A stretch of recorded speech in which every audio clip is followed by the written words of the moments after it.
Lucas capítulo 22, 54. Vai ter mais reloginho de oração aí, é mesmo? Vou pegar meu relógio de oração e dar para vocês também, hein? Ai. Lucas 22, 54.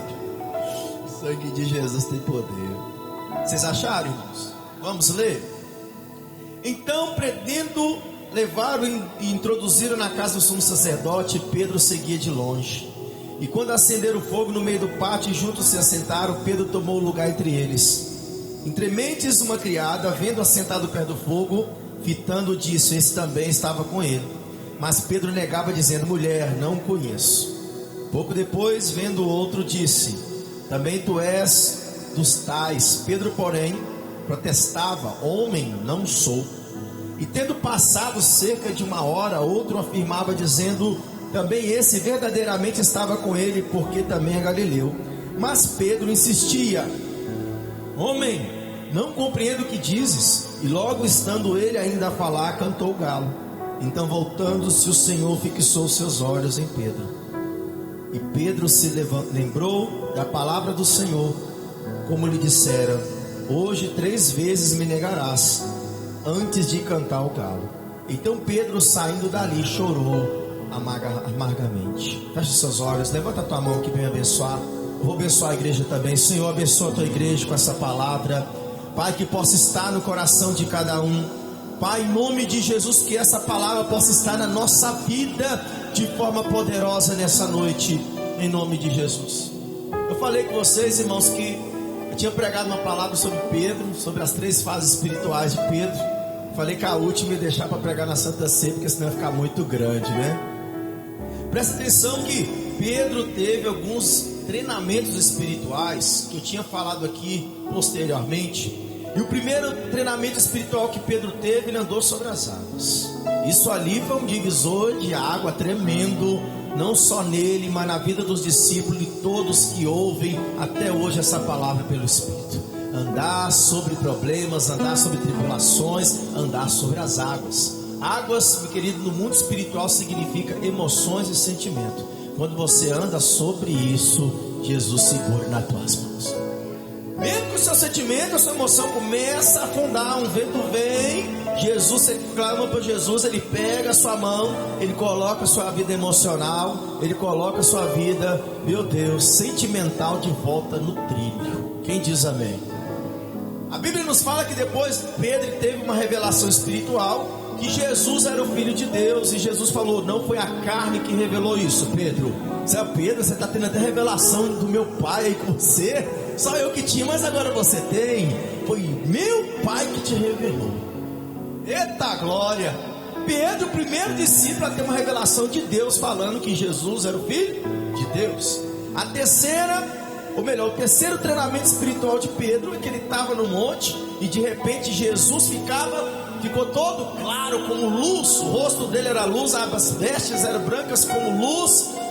Ele entendeu que era Moisés e que era Elias. E naquela glória toda ele falou: vou fazer uma barraca para todo mundo aqui, para ninguém sair daqui. Oh Jesus, ele teve uma outra experiência espiritual.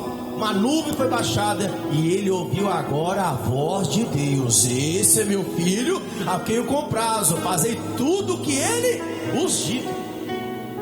Olha que experiência espiritual. Quem diz amém? Ou seja, Pedro, ele tinha algo tremendo. E o que aconteceu? Só que quando chegou perto da crucificação, Pedro, depois dessas experiências, ele falou: Jesus, eu não vou abandonar o Senhor. E Jesus falou: olha, você não pode ir comigo, porque o lugar onde eu vou, como eu vou sofrer, você não vai aguentar. Não, pode vir o que vier, que eu estou junto. Aí Jesus olhou para Pedro, falou: antes que o galo cante, 3 vezes você vai me negar. Pedro revoltado, claro que não. Se eu falei, eu falei. E quando eu falo, eu dou minha palavra. Só que, irmãos, presta atenção. Nós temos que tomar cuidado quando nós invocamos esse espírito de Pedro dentro da gente, sem pensar um pouco no que Jesus está falando para nós. Primeiro você tem que entender se você prometeu alguma coisa, cumpra. Quem diz amém? Tem pessoas que prometem um monte de coisa e não cumprem. Por quê? Quando você promete algo, por mais que você possa sair no prejuízo, por mais que possa sentir que você possa sair debilitado de alguma coisa, mas se você prometeu, você tem que cumprir, porque assim a sua palavra será validada.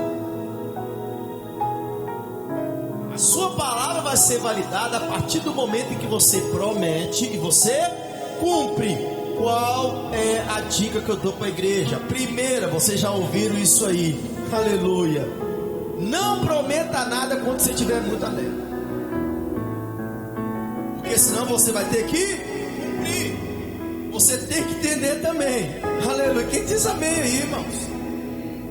Outra coisa que você tem que entender: não responda nada quando você estiver irado, e depois que você lança a semente, já é. Entendeu? As pessoas não vão falar: nossa, como é que ele está com o rosto irado? Mas vão falar o que ele disse, o que ele proferiu. Quem diz amém? Até na discussão, irmãos, dentro de casa, né? Vamos lavar as roupas sujas aqui. Eu quero beber uma água aqui. Aquela briga de marido e mulher, não sei o que, não sei o que, não sei o que. Não fala nada não. Mas fica em silêncio. Sai assim, o cara tá esperando eu falar. Aquele negócio. Não vai falar nada não, falar nada não. Aí você já... eu vou falar agora. Aí você vai, porque na raiva você conta a verdade, amém?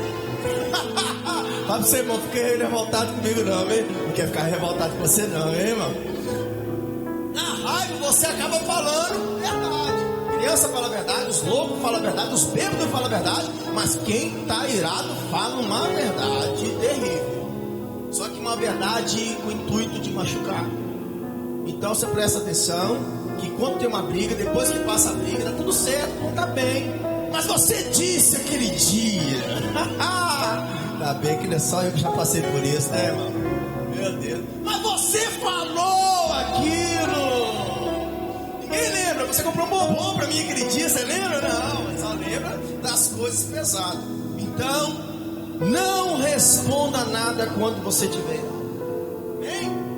Morde a língua, vai dar uma volta, vai nadar, faz alguma coisa, mas não responda. Outra coisa, não decida nada quando você estiver triste. Porque quando você está triste, você pode decidir coisas na sua vida que não pode ter retorno.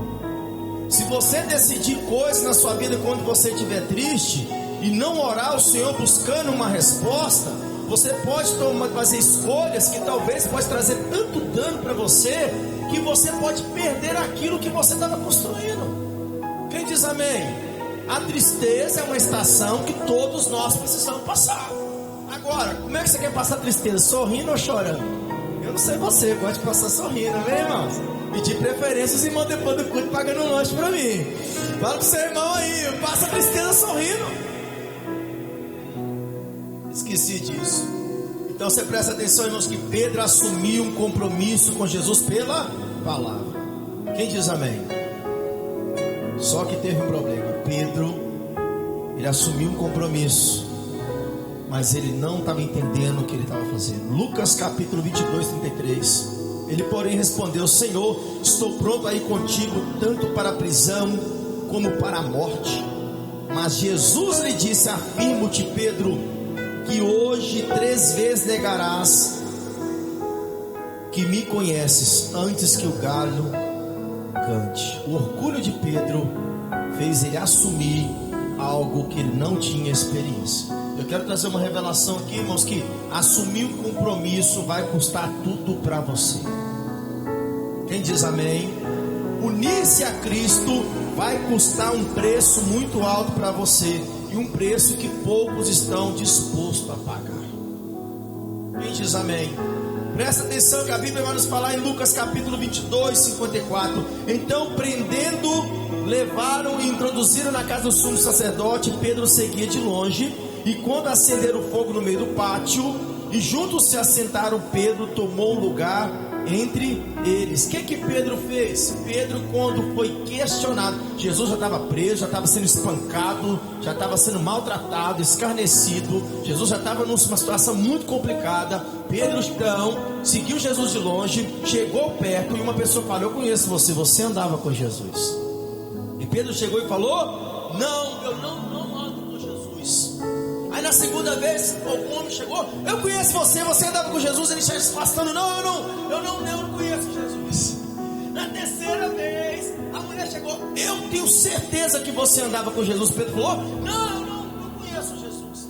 Presta atenção que no texto original, se você for pegar o grego um pouquinho mais original, lá está falando o seguinte: dá para entender pelas expressões que a primeira vez que falaram você andava com Jesus, Pedro ele tomou uma raiva, um susto, e ele disse: eu não conheço esse homem. Na segunda expressão, o homem chega e fala: você andava com Jesus. O texto dá para nos entender que quando Pedro fala o seguinte: eu não conheço esse homem, ele falou isso com juramento. Ele só não negou, mas negou com juramento. Eu juro, eu não conheço esse homem. Nos textos originais, quando você vai começar a entender, na terceira vez que Pedro nega Jesus, ele já nega bravo, cuspindo fogo, e começa então a negar Jesus como se estivesse falando palavras chulas, como se tivesse xingado, falando: eu não conheço esse homem.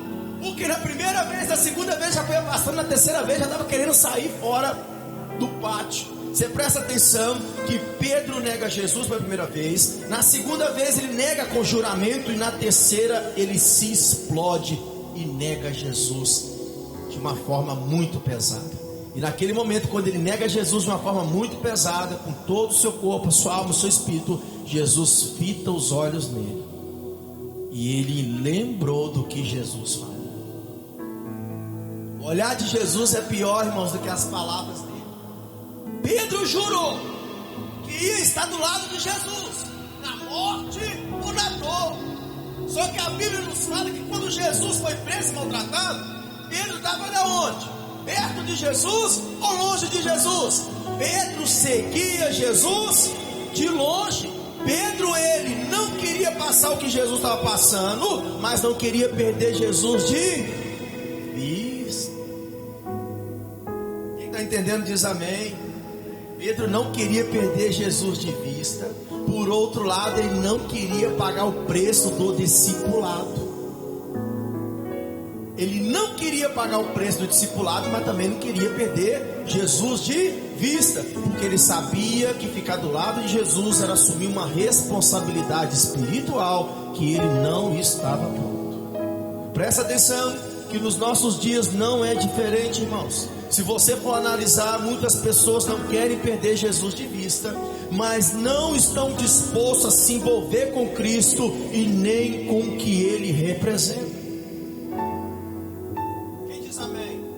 Eu conheço um monte de gente assim. Eles querem seguir Jesus de vista. Eu vou trazer uma coisa aqui que muita gente sabe.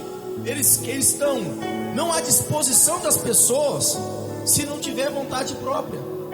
Ou seja, a vontade deles tem que estar em cima do que eles querem, não do que Jesus está fazendo. A outra situação que nós vamos ver aqui: não querem intimidade com Jesus e querem acompanhar Jesus de longe. Hoje, infelizmente, a tecnologia nos ajudou muito, mas também atrapalhou muito.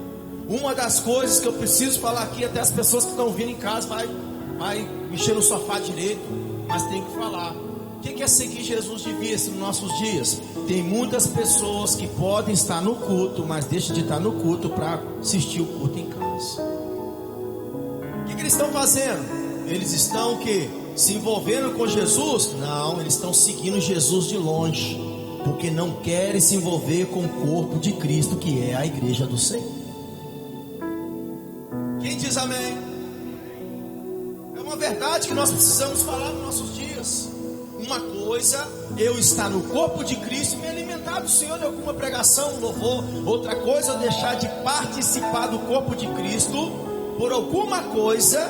Eu fico seguindo Jesus de longe como Pedro, mas não estou envolvido com Ele. Estar perto de Jesus significa que você vai ter que mudar muitas coisas na sua vida. E Jesus já começou a mudança. Aleluia! Irmãos, eu não sei você, mas esse negócio de seguir Jesus de longe eu não quero. Eu quero seguir Jesus de perto. Oh glória! Todos os dias da minha vida. Quem tem esse desejo, levanta a tua mão e dá glória a Deus. Seguir Jesus de perto é vir o que vier, você está nos pés do Senhor. Isso sim é carregar uma cruz. Então você presta atenção, que a maneira mais perigosa Pedro estava fazendo, que era seguir Jesus de longe. Se envolvendo com Jesus de longe é a coisa mais perigosa que tem. Por quê, pastor? Porque ao mesmo tempo que você está vendo Jesus, você também não tem Ele.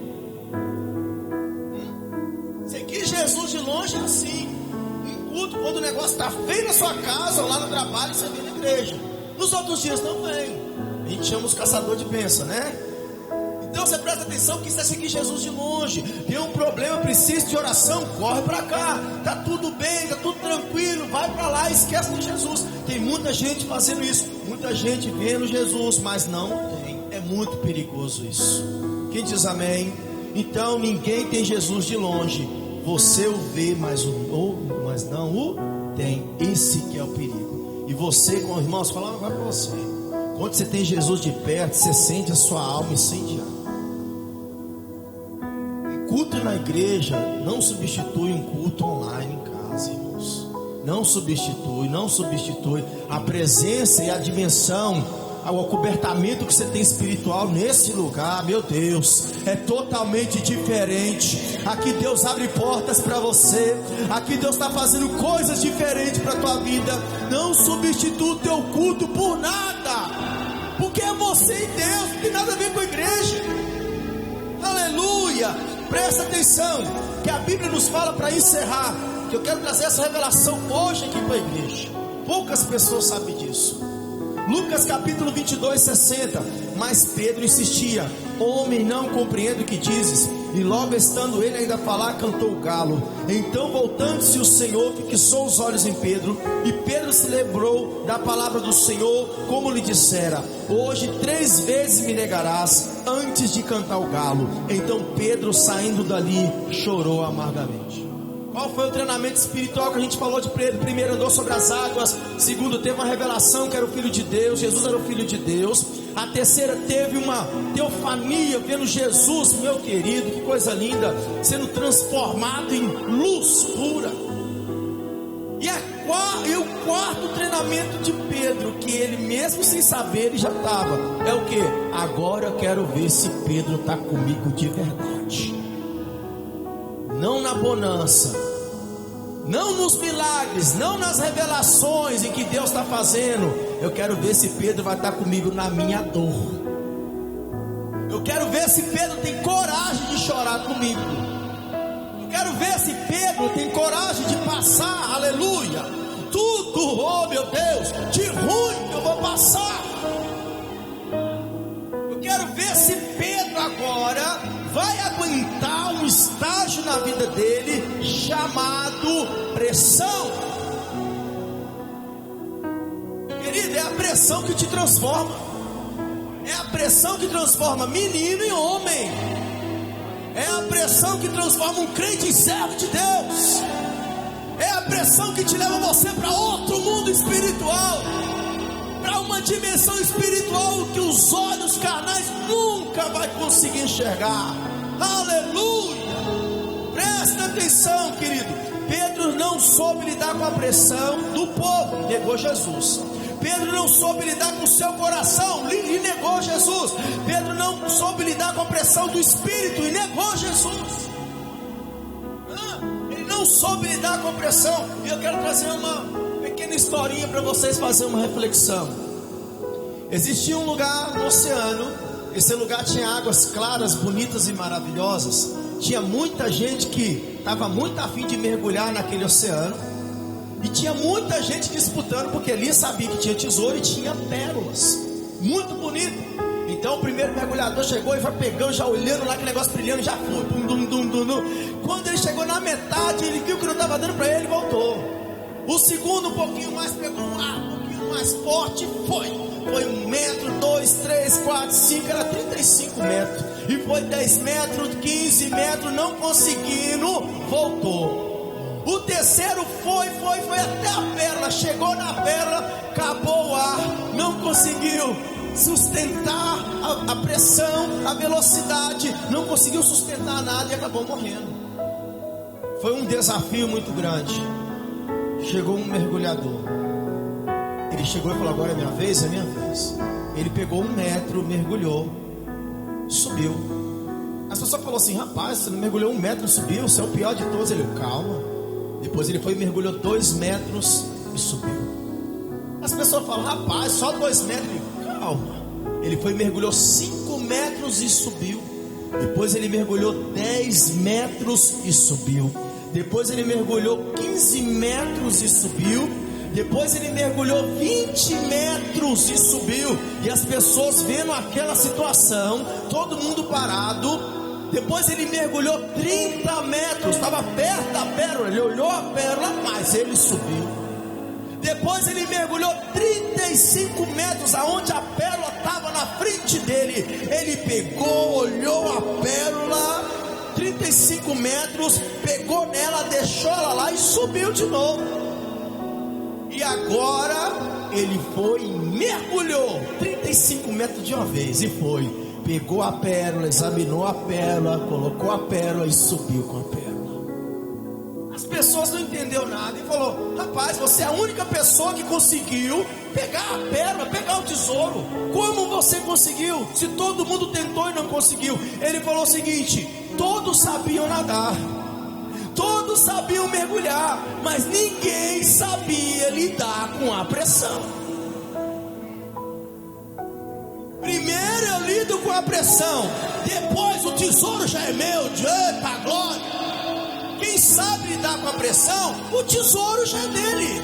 Ele não precisa ter pressa, ele só precisa mergulhar metro a metro e voltar e deixar o seu corpo, oh glória, sentir a pressão, se acomodar com a pressão, entender a pressão, recuperar na pressão. Sobe mais 1 metro, é uma pressão diferente. 5 metros é outra pressão diferente. 10 metros de mergulho é outra pressão diferente. Se você quer mergulhar com Deus no profundo, saiba ir de metro em metro. Senão você vai se perder. Quem está entendendo diz amém. Quando o meu corpo sabe lidar com a pressão, eu vou ter segurança para alcançar. Não é o que o dos outros, é o que já é meu. Todo mundo vai tentar mergulhar, mas não vai conseguir, porque o que é meu, Deus está me preparando na pressão. Eu vou subir com a minha vitória, você vai subir com a sua vitória. Essa pressão que você está passando hoje, assim diz o Senhor, é para te preparar para ir mais fundo, é para te preparar para você passar por coisas que você nunca passou, mas vai passar com Jesus.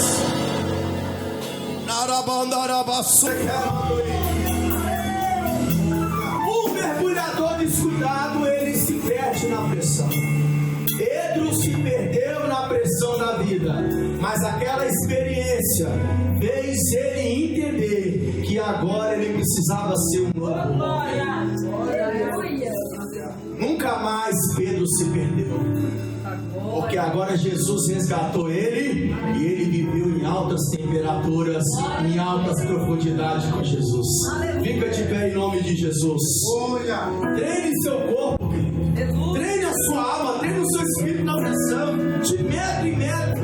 Não se descuide da pressão, porque ela é fatal. Aleluia! Aleluia! Assim diz o Senhor: a forma como eu lido com a pressão que vem sobre mim ou vem sobre você pode trazer sucesso ou insucesso. Somente mergulhadores experientes e pacientes sabem lidar com a pressão. Eu não sei qual a pressão que você está vivendo, mas Deus sabe. E assim diz o Senhor: passa pela pressão, oh glória, e você vai ter coisas diferentes comigo. Oh